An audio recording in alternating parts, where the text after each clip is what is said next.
And there I am. Hello, hello. Welcome to the next portion of the Super Mario block. I am Odir. If you know me, then you probably know me for the second iteration of this handheld Mario, SML2, but I just recently also learned this one. So let's see what I can do in this game.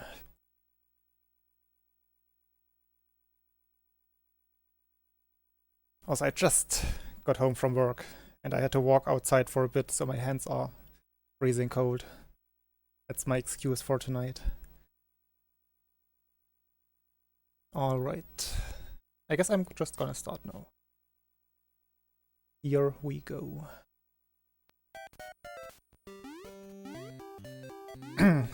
So there are not many things to explain in this game, except don't miss easy jumps and don't die.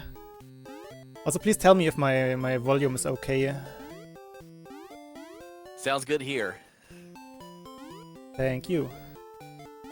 So yeah, this game pretty much just consists of precise jumps and very little RNG. However, the RNG that is in the game is kinda unforgiving because you cannot do anything about it. But we will come to the RNG part after the bosses. So here's just platforming. There's one interesting thing in this game: you can buffer your jumps for a few frames. That makes timing a little bit easier. So right here I pretty much press jump already while Mario is still in the air, but he will still jump when he lands. It was a perfect stage even. So here comes the first boss stage. The stage itself is easy. Well, everything about the stage is easy, I should say. But then comes the Great Equalizer, which is the bonus game, or how I like to call it, the bogus game.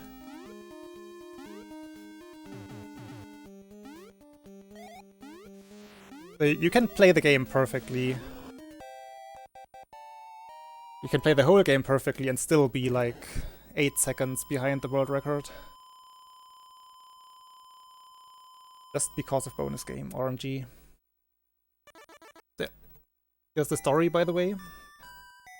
We try to rescue Daisy, but the evil space alien Tatanga abducted her, and for some reason he left his minions behind who cosplay as Daisy. Mario things. That's the bonus game. Completely random. We cannot figure out how to influence it. So you want a flower or a 1-up there. Most of the time you get a 2-up. You don't want to hit that ladder because climbing up that ladder costs time as well. You just have to live with what you get there.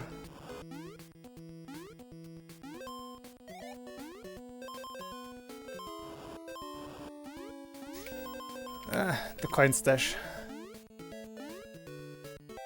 It's a very precise jump through that hole above the coin stash. Sometimes you get it. On some days, you just cannot get it first try. It's really weird.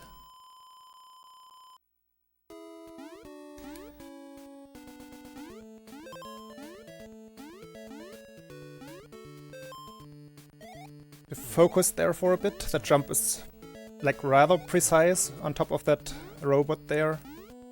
I'm also gonna do a few marathon strats here, like this jump here from down there. You can jump from the top platform, saves about 0.2 seconds.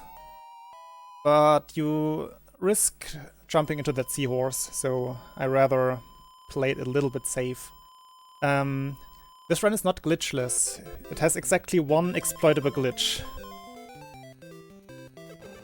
And I will show off that glitch in this level. This is also the only level where that glitch actually saves time. Everywhere else, it's just for fun. And what it does is it wraps Mario around the screen. If I get pushed out of the screen in an auto-scroller, like this and the last level, while holding left, I'm gonna show it off here. While holding left, he reappears on the right side. And we can exploit that on the boss of this level. If I miss it, however, I risk soft locking the game, so it's actually not a smart decision to do this in a marathon, but I kind of... my split didn't go off, I just noticed. Interesting. Yeah, just trust me on my splits. For some reason, live split doesn't start. Do I have time to do one quick sound impersonation? You have. Okay, so you're playing on Mario as Wario, so I gotta do this. Wario gonna win! Oh yeah! Obey Wario. Whoops, I missed the setup for the screen wrap, so we don't risk soft locking now. It's probably for the better. Like, I would have done that screen wrap just here and wrapped behind the boss on top of that switch here. Saves about 2 seconds, but as I said, it's probably better that I missed it and didn't risk soft locking.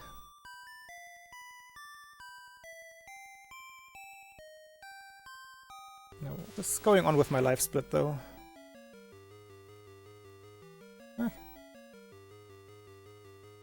Just pretend 5 minutes have already passed.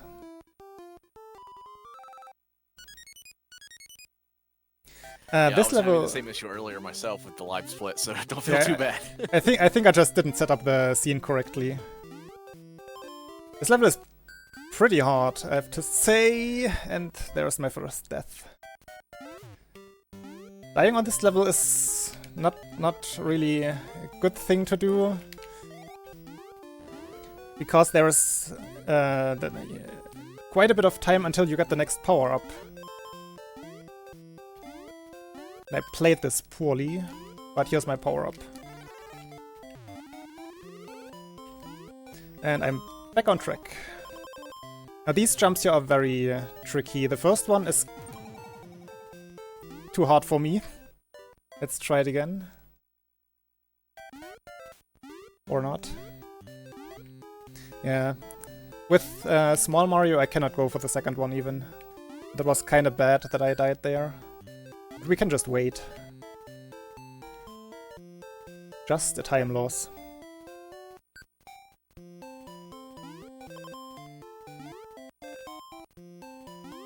Okay.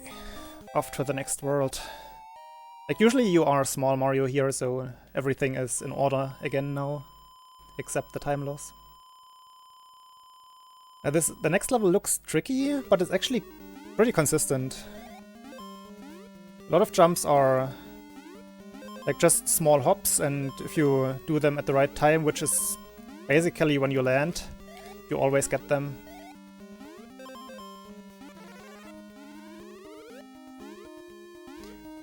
Here we abuse our iframes over the spikes to go faster. Oops. This is one of the quickest deaths, so it's not really that bad, except it's embarrassing.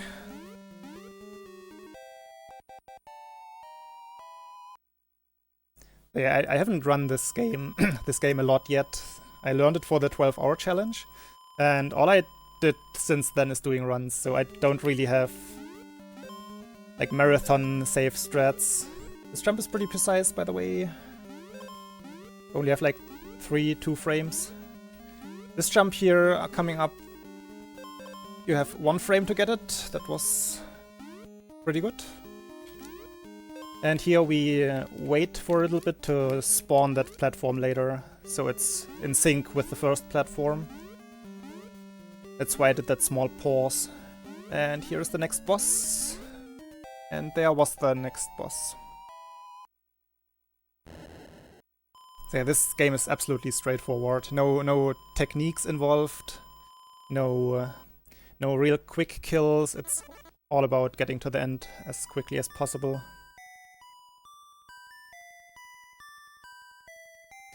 And I still have like 6 lives, so we will not see a game over, I promise. And the next and last bonus game. Yeah, go ahead. Oh, just gonna say, better to be ahead than behind, right? That is true.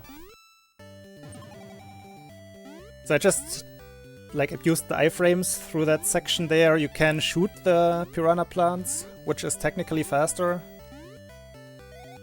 Because you can like keep the fire flower until you get to a difficult part where you... Well, you will see. I will have to take a mushroom now. I could have skipped that if I had kept the fire flower. There's my mushroom. And let's get through here quickly. Okay, we're good.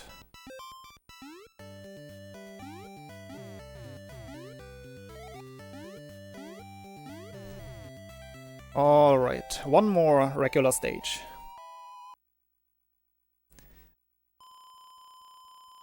Except the deaths, this run isn't even that bad.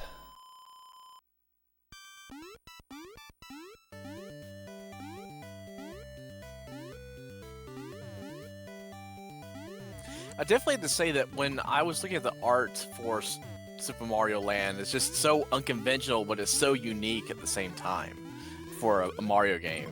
It's just amazing to compare the two, between going from Land 2 to this one, and also from the NES game to this one. Yeah. Both the Game Boy games are very unique in the art styles, in the enemy design, all of these things.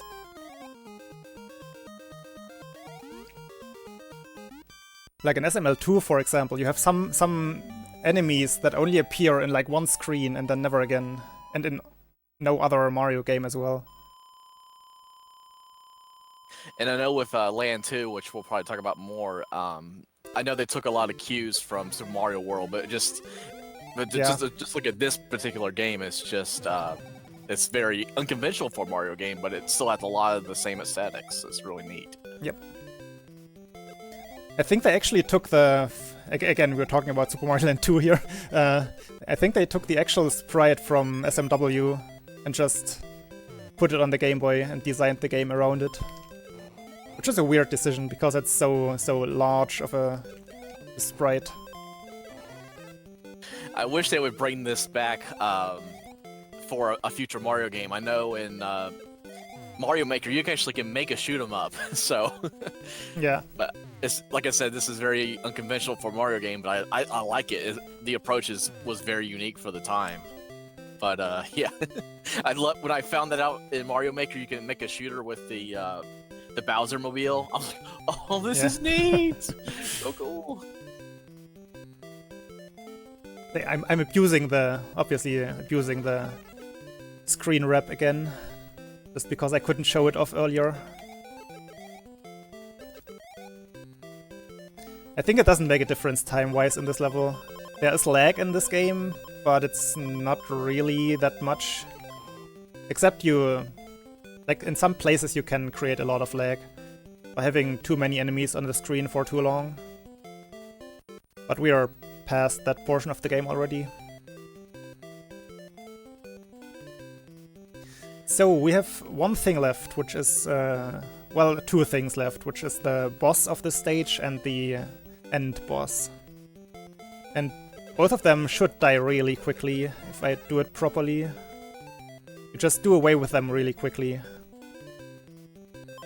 And because why not, we are gonna do the screen wrap again. That was the first boss, or the last boss. And this is the end boss, Tatanga. And it's time, 7 minutes 40, right? About +5, so I guess maybe +6. Should be around 13:30, I would say, if I had timed properly. So this is Mario Land 1.